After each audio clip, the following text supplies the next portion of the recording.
Good afternoon, everybody, and welcome to the Feed Budgeting During Drought webinar, which will be by Megan Rogers, and it's put on today by Sheep Connect New South Wales. My name's Fiona MacArthur, and I will be taking you through a few things before we transfer over to Megan. So, welcome. This is by Sheep Connect New South Wales. Sheep Connect is your producer-funded AWA extension network for wool growers in New South Wales. Our aim with the Sheep Connect New South Wales is to deliver a range of information to you that's relevant and timely, such as the Drought webinar series that we've been doing at the moment, and through a range of different methods of deliveries. We run a lot of workshops and webinars and use a lot of social media tools. Our key delivery staff for Sheep Connect New South Wales, our project manager is Megan Rogers, who'll be presenting to you today, and she's based in Forbes. And I'm the New England coordinator, so I'm coming to you today from Armidale. If you're not already on Sheep Connect New South Wales, it's a great way to stay in touch with everything that's happening in the sheep industry, and it's free to join at www.sheepconnectnewsouthwales.com.au. And once you connect, you have access to a range of our resources, and all our webinars are on the website as well, so it's a great place to go to access some really good information. We also are very active on social media, so you can join us on both Facebook and Twitter. So before we start, we'll just run through a few housekeeping things about how to use the webinar from your end, some poll questions, and I'll take you through how to ask questions as Megan's running the webinar. We'll deal with those questions at the end, and we will also be running a post-survey webinar survey, which is really important for us. So if you could take the time to fill that out, that'll be great. And this webinar will be recorded and will be emailed to you, and that'll be available about 1 hour after the conclusion of the webinar. So you should be able to hear us via your computer or phone, but we're unable to hear you, and that's to make sure that there's not too much background noise for everybody. You should be able to see the control panel for the webinar on the top right-hand corner of your screen, and you'll be able to use this control panel to answer questions. So you'll see that there is a tab for questions, and if you press on that, you'll be able to type your questions in. I'll collate them as we go along, and I'll ask the questions to Megan at the end of the presentation. We'll try and do that verbally so everybody gets to benefit from your questions. There are also a couple of handouts available for you. If you again press the handout tab, you'll be able to download them, and Megan will be talking about a couple of these feed budget tables as we go along. So you can download them now or during the webinar. So I'll hand over to Megan and we'll be able to start.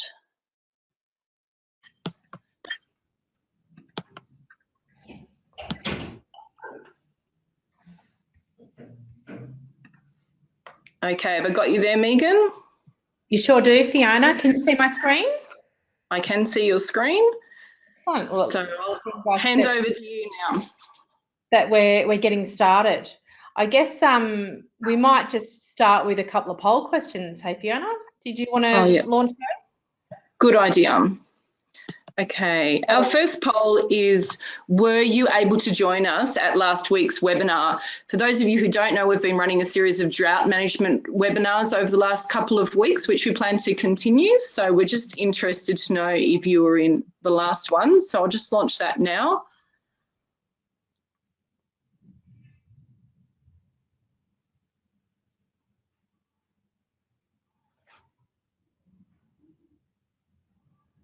Okay, I'm going to close that in a minute if everyone's ready to go.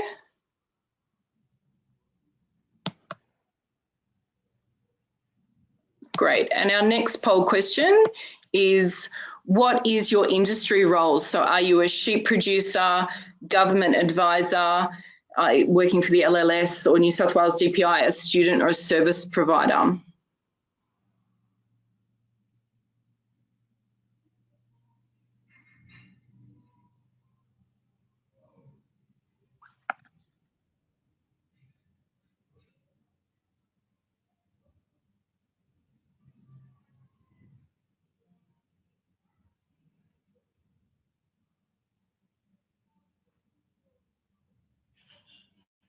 Okay, we'll close that in a couple of seconds, guys. If you haven't voted, hop on. Where most people seem to be 63% sheep producers at the moment, and then government advisors. So we'll close that. And our next question comes to, what area are you from? So New England Northwest, Central West Slopes and Plains, Central Southern Tablelands, the Far West, or the Riverina and Southern New South Wales. This is interesting data for us to collect, but also good for Megan so she can see how she's going to target her presentation as she goes along. She can bear in mind where you're from. So we still have a few votes coming in on this one.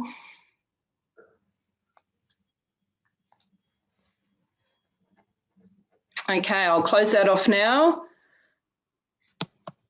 I'm just going to share that one with you out of interest. So we have 12% from the New England Northwest.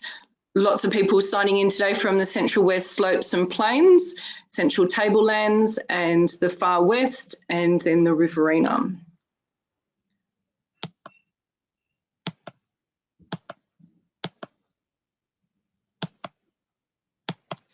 Okay, do you use feed test results to inform your decision makings? Yes, always, no, never. I have used them sometimes.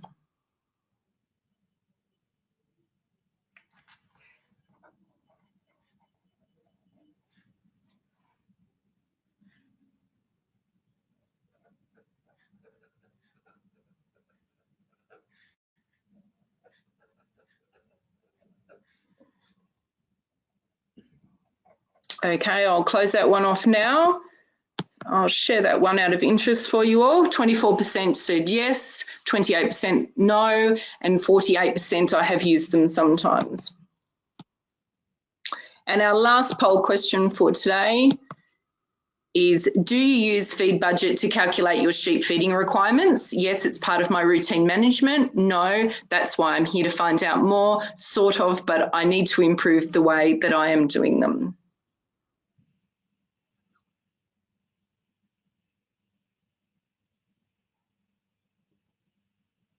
So still a couple more coming in.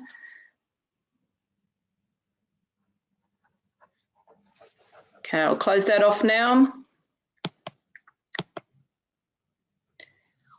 So that'll be interesting feedback for Megan. 14% said yes, 14% no, and the other 72% said sort of, but need to improve the way you're doing it. So that's all for our polls now, Megan.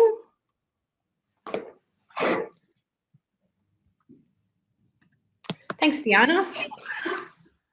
And hi, everybody. This is a bit of a change for me to be presenting today's webinar. I'm usually sitting in Fiona's seat as the host. So yeah, it's exciting and I guess a little bit daunting to be presenting as opposed to doing the organising on the day. But I guess one thing that I can assure you is feed budgeting is something that I spend a lot of my time doing and promoting, and I think it's a really simple tool that we need to really work hard on making sure is part of our routine management. So what I'm going to cover today is drought feeding and our background, what is feed budgeting, meeting our breeding year requirements, and then I'm going to touch on, but only very, very slightly, I'm going to touch on young sheep requirements because they are different, but I'm not going to give you a full feed budgeting webinar on young sheep requirements because that's probably a whole separate topic in itself.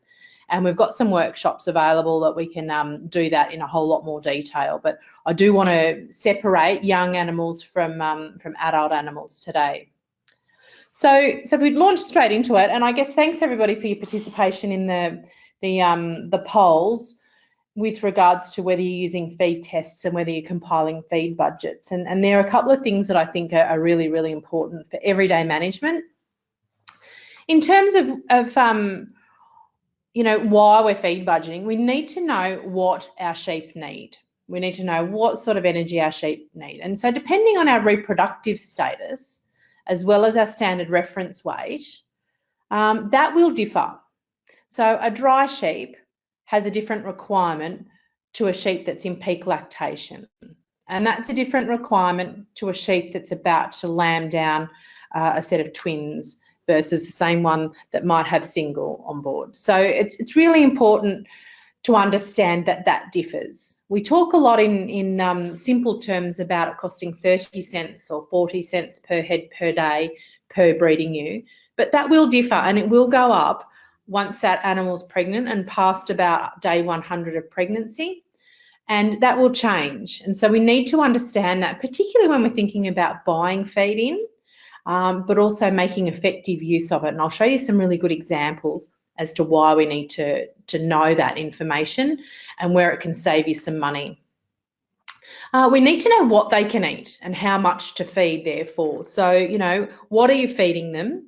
What are their requirements? And the third point, which is really important, can your feed deliver what they need? Can you meet what their requirements are? And that's particularly important for breeding ewes that are heavily pregnant or in lactation. And again, I'll talk you through some examples of how that sometimes can and can't sort of all add up depending on your feeds available. Now, I wanted to spend a little bit of time talking about standard reference weight because that's an important concept that you need to be fully understanding of when it comes to understanding how much to feed your animals, okay? Basically, the standard reference weight of a ewe is the weight of the ewe that is not pregnant, so considered dry. She's in condition score 3.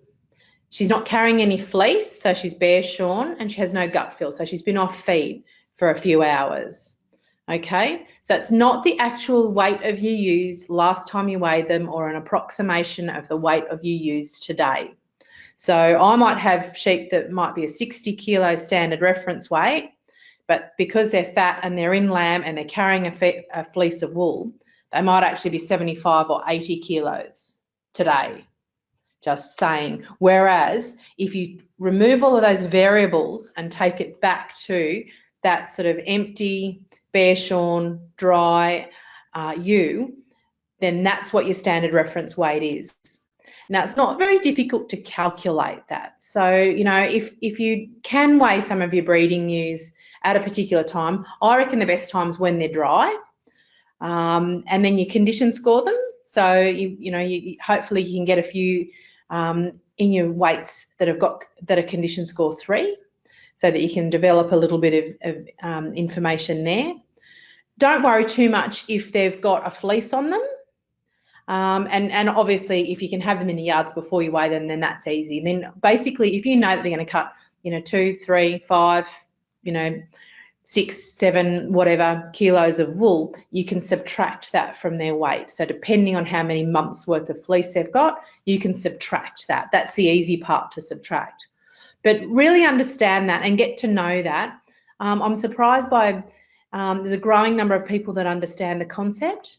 And it's something that's really, really important because larger sheep have larger requirements.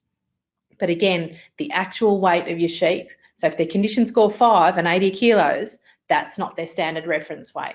Their standard reference weight goes back to when they're in condition score 3.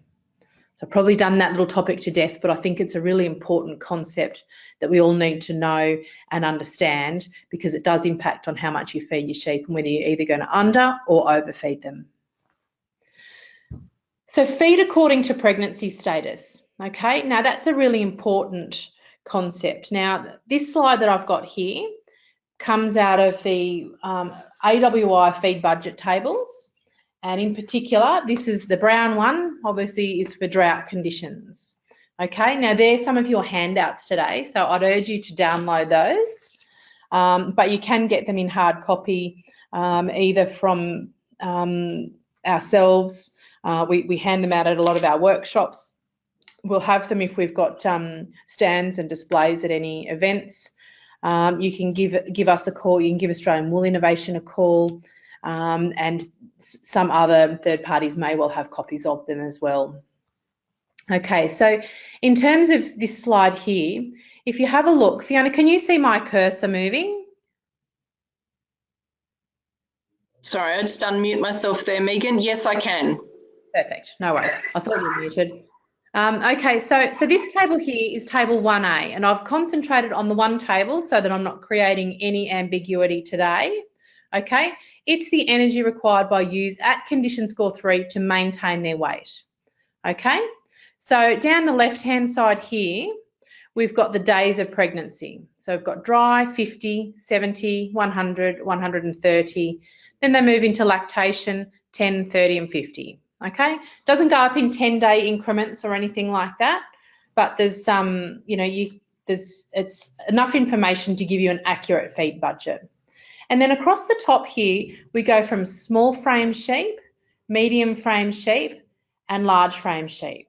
Okay, now that's their standard reference weight. It's not their actual weight. Okay, and then across on the right-hand side of this feed budget is energy requirements for sheep that are being containment fed. So those that you've got in containment areas. Okay, so this is the megajoules per day for those used under drought paddock conditions. Now, what I'm going to assume here to keep it as simple as possible is that they're not accessing anything from the paddock. Okay, so they're not getting any form of pasture, and that's just so that we keep it simple today. So a dry small frame ewe requires 7.4 megajoules of energy per day to maintain her weight. A medium frame ewe, so a 50 kilo standard reference weight ewe, requires 8 megajoules. And then a large frame breeding ewe at 60 kilos standard reference weight requires 9.3. Now you'll notice that on our feed budget here, the dries and those the singles and twins are the same. That's because they're all dried. So that's why that's exactly the same. If you've got a medium frame sheep, 50 kilos in a containment area, she'll require 6.7. So there's a considerable saving just in terms of the amount of energy required walking paddocks. So we're going from 6.7 to 8. So it's 1.3 megajoules per day. So that might be 100 grams, depending on what you're feeding, but it could be 100 grams of barley. Okay, so let's take that same sheep out to day 100. Okay, now a small framed breeding ewe carrying singles requires 9 megajoules of energy. Okay, the same one carrying twins is on 10.2. A medium frame ewe is on 9.9 or 10 megajoules of energy per day if she's carrying twins. So day 100's around about scanning time. Okay, so you'll see there's not very much difference between your breeding ewes requirements earlier in their pregnancy. It really starts, so from pregnancy scanning onwards is when it really starts to change. Okay, so that breeding ewe, the 50 kilo breeding ewe that's got twins on board needs 11.1 megajoules of energy per day. The large frame one, if she's got a single fetus on board, requires 11.5. The twin bearer needing 12.9. And if we're containment feeding them, 8.6 and 9.8. So again, there's some significant savings to be gained there. I've just done that and I've gone through and double crossed myself. So here's our twin requirement ones. I wonder why my little animations weren't showing up. So at day 30, okay, so that's 20 days before lambing time, our single bearing breeding ewe is requiring 11.3 for a standard reference weight of 45 kilos. The one with twins on board is requiring 14.1 megajoules of energy. So there's quite a difference here now. 12.3 for that same medium framed breeding ewe. And you can probably see where I'm going with these. 15.4 for the ewe with twins. Your larger frame sheep at 60 kilos standard reference weights on 14.4. And our breeding ewe with twins on board at 60 kilos standard reference weight requires 17.7, 3 weeks out from lambing. Confinement fed, we're back to 10.9 as opposed to 12.3. Bear in mind that budget is for the medium frame and 14.1 as opposed to 15.4. Okay, so again, we've still got some significant gains to be made by animals not walking their energy off. Now let's take those same sheep to peak lactation. And this is why it's really important not to just be feeding them the same amount year in, like, day in, day out, is because we're going from 7.4 as a dry animal, and now we're on 18.7. That's 30 days after she's lambed. That's with a small framed animal with a single lamb. It's 18.7 megajoules of energy. If she's carrying twins around behind her, or she's got twins following her, we're up to nearly 24 megajoules of energy. A medium frame ewe with a single lamb's on 20. So that's a couple of kilos. 25 kilos for a ewe with twins following her, or 25 megajoules. And so on as we get to the large frame animals, 23.2 megajoules and 30 for one with twins. Now, the important thing I want to alert you to here now is confinement feeding ewes and lambs, or containment feeding, and indeed lambing them down in your containment areas is not something that you take on lightheartedly, and you really need to get specific advice if you think that you might like to do that. It's not something I recommend. It's certainly with ewes lambing in very close confinement, lamb losses and mismothering is a very, very high risk. So certainly joining in a containment area is something that can be very effective. Just allow the ewes and rams to have a whole lot more contact in those smaller confines. So now I want to take you from knowing what their needs are to think about how you're going to deliver those requirements, okay? So this little graphic here has come from the wool.com website, and again, I try and use a lot of these tools so that they're readily available. People are able to look them up if they don't have a copy of them. This is on the wool.com website, and I've got a link to that later in my presentation. And it basically is some average feed analysis for common sheep feed. And what it shows is your dry matter as a percentage. So that's 91% for wheat. Canola is 95%. Okay, so if you think about the content of water, you do have to take that into consideration. I'll cover that in a minute. Our metabolizable energy, which is megajoules per kilo of dry matter. Okay, so we've got different figures for the different grains, and then in the brackets is the average value. We've got crude protein, which is a percentage of the dry matter, and for most adult animals, crude protein is going to be by and large met for the for all of your animals. Except for young ones, and ones that are actively growing and at point of lambing and early lactation. The acid detergent fibre, that's basically how readily that's going to be digested. So the lower it is, the more digestible it is. So for example, our wheat grain, it's obviously not got a lot of fibre in it. And then we might go down to something else which is a little bit more. So oats is a classic case. It's got a very high level of variation with the amount of fibre, and that's why its feed tests tend to vary a lot. So that's why we always say to get feed tests on your oats, because the amount of fibre and lignin that's contained in the grains can vary significantly.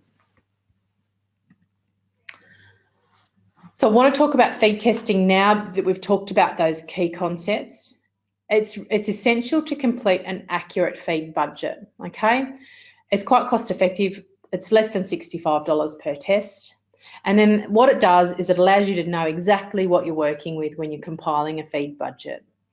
And I can't stress enough how important it is to make it a compulsory part of your management to get hay, silage, oats tested at a bare minimum, or anything unusual that you're feeding, as well as your grains, because your feed grains can, some of your more common grains can vary a little bit depending on, whether they were, dug out of someone's pit that they harvested in a wet year, or whether it was out of a dry year. So it's cheap insurance to know exactly what you're dealing with. And I guess for any of you who know me, you know, I work from a farm office at home, and during the spring of last year, we got some hay out of Victoria during the hay crisis, I'd call it.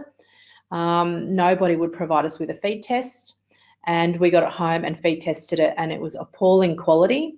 Its ME was not quite 7, which, if you go back to what the requirements of some of those heavily pregnant breeding ewes are, it was not going to go even close to doing what we had wanted it to do in the first instance.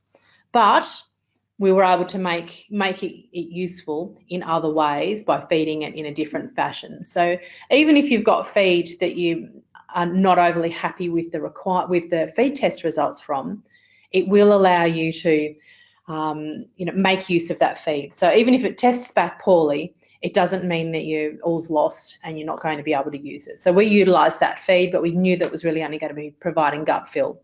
And we, you know, apportioned other high quality feeds to use as they were heavily pregnant and over lambing. So to pull it all together, the way that and I've just taken a screenshot and cut this little table down, and we're just going to use a standard reference weight of 50 kilos at 100 days pregnant, okay? So we need to work out what they need, okay? So if they've got twins on board, 50 kilos, 100 days pregnant, we come across those sheep are requiring 11.1 megajoules of metabolizable energy per day. Okay, so we've got oats to feed, okay? So oats are 92% dry matter on average. Their metabolizable energy varies from 10.4 to 11.3. And I know I've certainly seen oats test up the equivalent of barley at 12 to 12.5.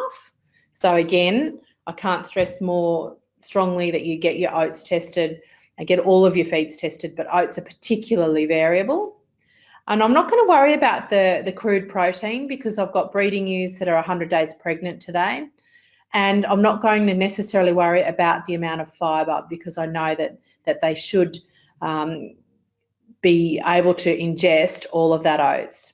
If I was using some hay, for example, that has a much higher level of fibre, and I've got ewes with twins on board that are approaching lambing, the amount that those ewes need to eat to get their energy and the rate that it digests then impacts on their ability to meet their needs, which is why as they get a little bit more close to lambing, you need to think about the metabolizable energy, and that's calculated from the fibre and the digestibility of that feed. But you need to understand that, you know, some bulky feeds might be low in energy, and it may actually put those ewes in a deficit. So again, putting it all together, we worked out that they need 11.1 megajoules of metabolizable energy per day. We're going to use oats at 92% dry matter of an ME of 10.4, okay, that we got from a feed test.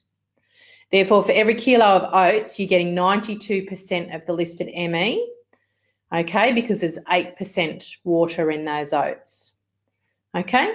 So therefore, we need to be feeding them, if we need 11.1 megajoules of energy, so we divide that by 9.5, which is what we've calculated our oats to have, and that'll give us 1.16 kilos of oats to be fed. Now, really importantly, that doesn't include wastage. So that's a really important aspect to include. So you need to think about your method of delivery to those animals as well. So I'll just run through that again. Okay, we've worked out what they need from the feed budget table. We've got our feed available, and we've got some feed test results for that feed, being oats. We know that 92% dry matter means that there's 8% water in every kilo of oats that we're feeding, and that's contained in your feed test results as well, so you can use it for the batch you're getting. Okay, so we divide, so we multiply 10.4 by 92%, and that gives us 9.5 megajoules of metabolizable energy. Okay, and that's per kilo that we're feeding out. So if, for example, you were using some silage, you're going to have a higher moisture content, so a lower dry matter content. And that's really important that you consider that as well, because they might be taking in a kilo of the material, but it's a kilo of the wet material as it's coming out of the pit or coming out of the wrapped bale. And you need to account for the water, because the water delivers no net energy. So you need to account for that, and that's why you multiply it by the percentage of dry matter. So just say it was 50% dry matter for these, you'd be getting 5.2 megajoules out of every kilo you're delivering to those animals. And that's really important as well, but it's most important for those higher water content feeds, mainly silage. Okay, so we've worked out then that per kilo and it's called per kilo as fed, 9.5 megajoules. They need 11.1, so we divide 11.1 by 9.5, and that gives us 1.16 of oats to be fed to those animals.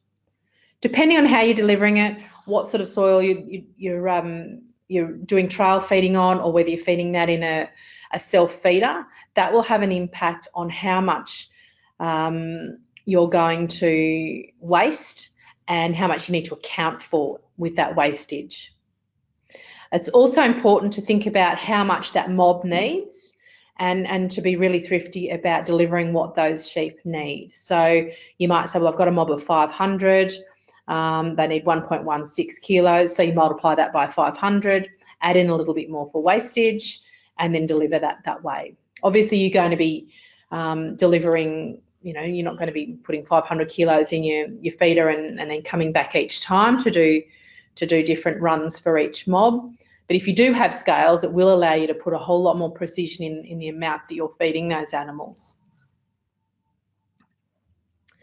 So this little spreadsheet here, well, it's little, but it's quite a time-consuming one to do. It basically allows you then, so we've used 65 kilo because these were quite large breeding ewes. And this is a feed budget that I've developed that I use for calculating what monthly requirements are. And so, what it allows us to do is, so we divide, so this is at scanning time. We know what ewes' condition score was at scanning time, what their pregnancy status is, and how many animals are in the different pregnancy status. So how many are singles and how many are multiples. I did this for some clients a year or two back. Okay, so we work out what their requirements are for that period. Okay, and I just utilise these feed budget tables to work out what those basic requirements are. And they had both oats and barley available, and I calculated that the oats were the 10.5 and the barley was it might have been 12.5 actually. I know these people definitely had a high rate of a high ME in their oats. Okay, but again, you can then work out what your mob needs per day, and then you can work out what your weekly requirements are. Now, bear in mind that your daily requirement isn't your feed requirement for that week or for that feed. If you're feeding every second day and you've got a mob that needs 485 kilos, you need to double that if you're feeding every second day. Okay, and then that takes it out to the weekly total. So these people here had 1,600 kilos for their singles for the week from day 100 to 120. And again, we worked out what their requirements were for the singles, for the 120 to the point of lambing. And again, how much barley to feed them, how much oats to feed them, what their daily mob total was, what their weekly mob total was. If you're a bit like me and not that great on Excel, this is still quite achievable. If you're not great at Excel, it's something that you probably need to talk to somebody else about, or you can do it by hand. It doesn't have to be by Excel. I find it useful because it adds it up all automatically. But again, if you're not great on computers, write it down in your notebook. Write it down on a piece of paper. And, the important thing is if you've got staff, that gives them a whole lot more information to work with. And, you're not overfeeding, and really importantly, you're not underfeeding ewes, particularly as they get to day 120, 150 and into lactation. Underfeeding them can cause some metabolic issues and cause that to be a bit of a drama. Okay, and again, with our ewes in lactation, 0 to 10 and days 10 to 20 of lactation. So I'm not going to dwell too much on it, but again, it talks about how much we need for the breeding ewes of the different pregnancy status. And it's important to differentiate those and to understand what the different pregnancy status requirements are. So I know we're running well ahead of time, which is great because it means that we're going to have plenty of time for questions. But I want to summarise by saying, you know, the key thing is, first and foremost, know your sheep standard reference weight. If you don't know it, you're not sure how to calculate it, speak to somebody who can help you with the calculation of that. Take the time to do it. I'm continually surprised. I think we, in a lot of cases, tend to overestimate our standard reference weight when we're feed budgeting, which I guess if you're going to err on any side, erring on the side of feeding them more than what their requirements are is probably better. But again, it's more costly, and at $400 a tonne for barley, it's certainly not a cheap exercise to embark on a feeding program. So, you know that standard reference weight so that you know that you've got a high level of accuracy in calculating those sheep's requirements. Again, know your sheep energy requirements and how the pregnancy status of those animals affects it. It's really, really important. As those ewes get past scanning, the ones with twins requirements escalate quite quickly, and that's an important facet to managing your breeding ewes according to pregnancy status and managing them with respect to putting your twins in, if you're full hand feeding, making sure that your twins are in a separate mob and getting what they require, because if you don't separate them, you risk having single bearing ewes being overfed or twin bearing ewes being underfed. And if you're underfeeding your twin bearing ewes, lamb birth weight is going to be impacted. And similarly, if you're overfeeding your single lamb, birth weight is going to be impacted. It's going to grow those lambs too large, and that's going to cause difficulties at lambing. Ensure that you get feed tests done for all of your feeds. I can't stress that more strongly enough. And again, as I said, that little example that we had last year when the crisis was on and there was no feed, we're spring lambers at home, so we needed to have some roughage. It's really important that you think about getting those feed tests, because at the very least, I mean, we still put that feed to good use, but we put it to good use in a way that we knew wasn't going to put our livestock at risk. Prepare a feed budget for best case, for medium case, and for worst case scenarios, okay? And what I mean by that is think about your feeding period, how long you're going to be feeding for. And I know that there's some people, you know, they may well be tuned in today, but there's people who've been feeding for a long time. And, you know, you need to think about that, because, you know, you don't want to back yourself into a corner and get to a point where you say, oh, well, I've spent as much money as I'm prepared to on feeding these animals, and then have a heap of sheep that are at point of lambing or at a, you know, where you can't actually make some agile decisions and, you know, either buy some more feed or take some, you know, sell some sheep, you know, do some other management that's going to sort of act as a release valve. So you need to think about your best case, your medium case, and your worst case scenario, and constantly review that, okay? So hopefully some of you have been under some rain, and you've got some pasture that's hopefully going to be starting to make an appearance. Think about how much pasture you've got, what sort of pasture requirements you might need going forward. Don't release your livestock onto that pasture too readily, because they're just going to chase the pick. They'll forget about the supplementary feed or the full hand feeding. They'll go backwards, and that can have some negative impacts as well. So think about the staging of releasing them back onto pasture. Think about, again, what their feed requirements are. One of the other feed budget tables in your handouts talks about the amount of pasture available as well, and it can give you a nice idea of how to calculate what sort of energy you can get from the pasture. Again, keep an idea of what the costs are. So, you know, understand the difference between feeding, you know, and again, the difference between feeding a 45 kilo standard reference weight breeding ewe and a 50 kilo standard reference weight breeding ewe and a 60 kilo standard reference weight breeding ewe for a full year. If you're full hand feeding and you don't take into account anything else, it can differ substantially from about $123 per year to $155 per year. So that's feeding it for every day of the 365 days. So again, think a little bit about that. Think about what you've got in terms of feed on hand and avoid running out. And I know it's always a bit easier said than done, but constantly review your stock feed inventory, because changing over from one feed to another suddenly is fraught with risk. So, you know, about this time last year, I started getting a lot of phone calls from people saying, oh, how do I change from, you know, this feed to that feed? It's like, well, how much more of the, you know, the feed that you're currently feeding do you have? And quite often it was like, no, I've just run out. And, you know, it can be done, and it can be done quite successfully, but we do hear stories of where it's done a whole lot less successfully. So thinking about a fortnight's changeover is ideal, and that'll ensure a smooth transition from one feed type to another. And I say that, think about your batches of feeds as well. So if you get barley from one next door neighbour and the next comes out of, you know, the AWB or GrainCorp or wherever it comes from, or comes from, you know, a grain trader, consider them different batches, just like you would if you're feeding sheep nuts.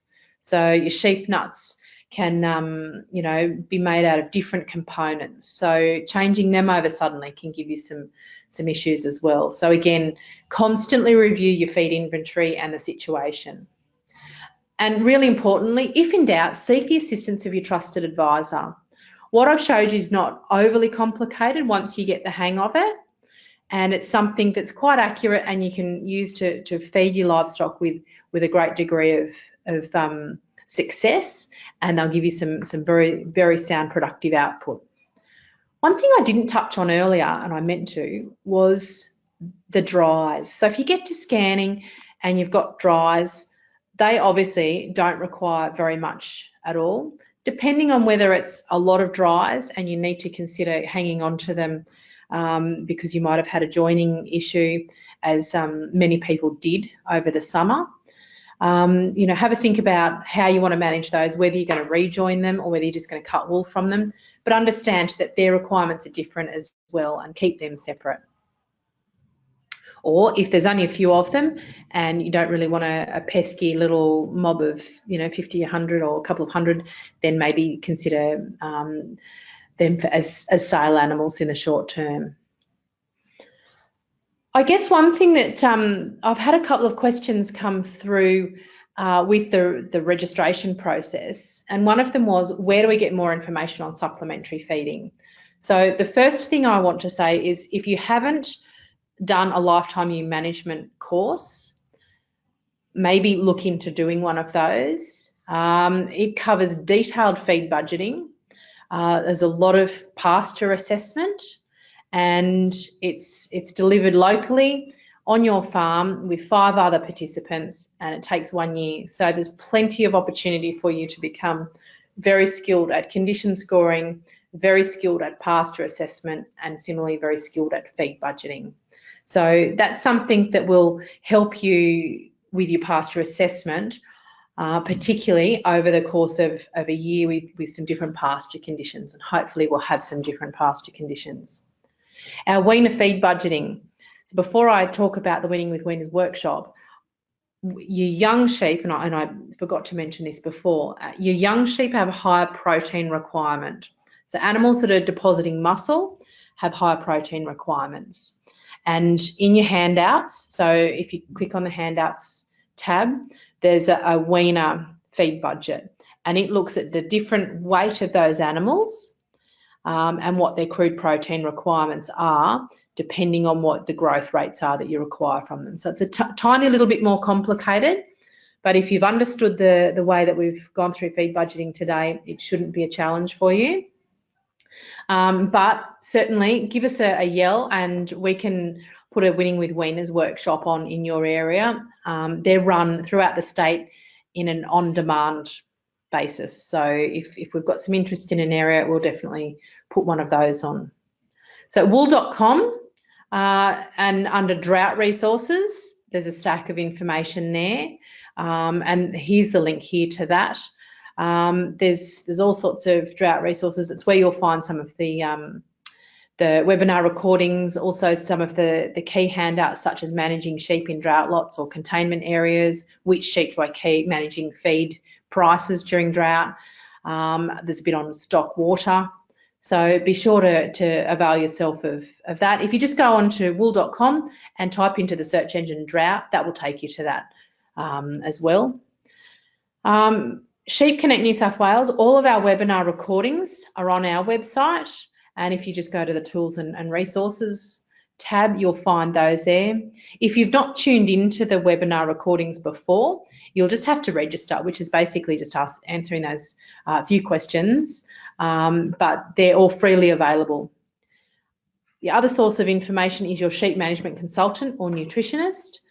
Speak to them, and if you'd like to put a detailed feed budget together, they'll certainly be able to help you with that, and that'll help you with your forecasting of how much feed you're going to need going forward. Local land services are also able to help in that space, and New South Wales DPI have on their website some feeding and livestock nutrition and sheep feeding information that's freely available as well. So that's all I'd like to cover at the moment, Fiona. There's one other question, well, there's two other questions that I had from the submissions earlier. One's about mismothering during lambing when using self-feeders for multiples. And while you're having a look at the questions, Fiona, I'll answer that one. Mismothering, if you're feeding during lambing, is something that you do have to be on the lookout for. Really importantly is the number of sheep per self-feeder. So minimise the number of sheep in a mob, minimise the number of sheep per self-feeder. So the more self-feeders you've got, and spread them out, don't have them all lined up next to the water, because that's where all the sheep are going to congregate, and that's going to create the most amount of mayhem when there's lots of little lambs in the mob. So that's how I would try and mitigate against mismothering during lambing when using your self-feeders, is just by, you know, putting as many self-feeders as you can, particularly with the multiples. You can probably get away with a few less self-feeders or less self-feeders per 100 ewes for those that have got singles on board, or you might be able to situate your pasture such that, you know, the ones with singles have got a pasture that's going to sustain them. But there's a few ways to get around that during drought, and I'd suggest that you get some specific advice relating to that. The last question that I've got that came in early was relating to converting fat to meat for an animal that's greater than 30 kilo carcass weight. And that's not necessarily a feed budgeting one per se, but it's important to think about what's happening to the feed that you're supplying that animal. So if you've got a lamb that's at 30 kilos carcass weight, and you're missing your greed or your requirement because you've got too much fat, that basically means that you've got as much muscle virtually as you're going to get on those animals, because the animals will put down bone first, muscle second, and the last tissue that they deposit is fat. So if they're getting over fat, then you either need to slow them right down in terms of their intake. But again, if you've got sheep that are at that 30 kilos carcass weight, and they're getting a little bit too fat, I'd probably think about where you're selling them and what weights you're selling them out at. But you can cut back a little bit on the energy and put a little bit more roughage in that diet. So thanks, Fiona. I'm ready for the rest of the questions now. Great, thanks, Megan. It's not too late to submit questions if you'd like to. Feel free to bring them in, and we can give them along to Megan. The first question I have for you comes from Sue, and it's a question about the New South Wales DPI drought feeding calculator, and she'd like to know if you have any idea whether the values in there are based on the standard reference weight that you've been referring to. That's a really good question. It is a really good question. Put you on the spot though, since you're not with DPI anymore. I'll just quickly have a look at the drought calculator because I've got it on my phone. Drought feed calculator. You do have to put the weight of the animal in, as I'm pretty sure you do. Livestock. So live weight. It says live weight. Look, I'd probably just do a quick calibration between the feed budget table and what the live weight is. But you need to understand that we're feeding for maintenance here. So it does say dry sheep, so they would be allowing for some of the DSE differences in there. Okay, but I'll probably just do a comparison. Okay. Sue has another question, which is putting you on the spot a bit. Sheep will eat approximately 2 to 3% of their live weight. Do you have any feeling on how much this will reduce during late pregnancy as a result of the fetus? Sue, thank you for that. Well, there's obviously going to be less room. I don't know the exact calculation for that, but that's why we need to be quite mindful of when we're feeding our breeding ewes in late pregnancy that we're not filling them up. So if you look at my screen there now, that's actually just wheat straw in that pile of what looks to be hay. We're not feeding them a whole lot of bulk that's going to deliver them inadequate energy. So the important aspect of gut fill is, we need a little bit of gut fill. We need to give them some effective fibre to keep them, ticking along and keep their, metabolism happy. But importantly, energy is going to be the driver of keeping their metabolism happy. So I'd definitely be looking to make sure that I'm mindful of the quality, so that that wheat straw is going to take a long time to pass through because its digestibility is low.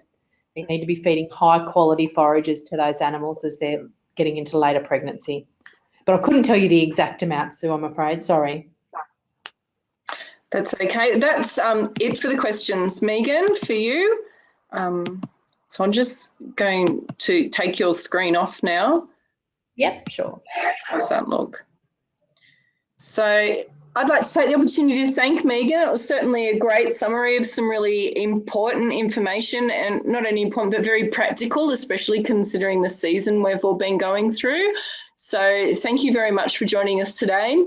Thank you very much for everybody for tuning in and listening to us. We've had a really great response again to this webinar, so it seems to be a very helpful way for everybody to sign on and get information easily. It's been very popular.